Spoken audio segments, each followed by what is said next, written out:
Hello. ഇപ്പം നല്ല മഴയൊക്കെ അല്ലേ ഉള്ളത്.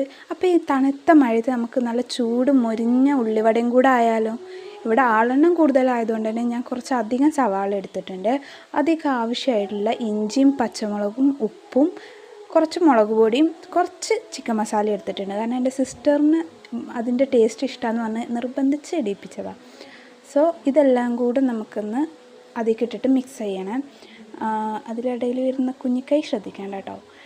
പിന്നെ ഇതെല്ലാം കൂടെ മിക്സ് ചെയ്ത് കൈ കൊണ്ട് തന്നെ നല്ലപോലെ മിക്സ് ചെയ്യണം കേട്ടോ. നമ്മൾ ഇതിൽ സ്പൂണ് കാണിക്കണമെന്നുള്ളൂ. ഇത് കഴിഞ്ഞിട്ട് നമ്മൾ കൈ കൊണ്ട് നല്ലപോലെ മിക്സ് ചെയ്തിട്ടുണ്ട്. അതിനുശേഷം ഇതിലേക്ക് ആവശ്യത്തിനുള്ള അരിപ്പൊടി, അതൊരു ക്രിസ്പിനെസ്സിന് വേണ്ടിയിട്ടാണ് കേട്ടോ ഇടുന്നത്.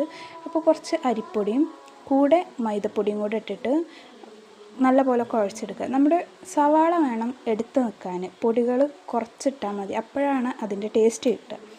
സോ ഇതെല്ലാം കൂടെ ഇട്ടിട്ട് കുറച്ച് വെള്ളം കൂടെ ചേർത്തിട്ട് നല്ലപോലെ മിക്സ് ചെയ്ത് വെക്കണം.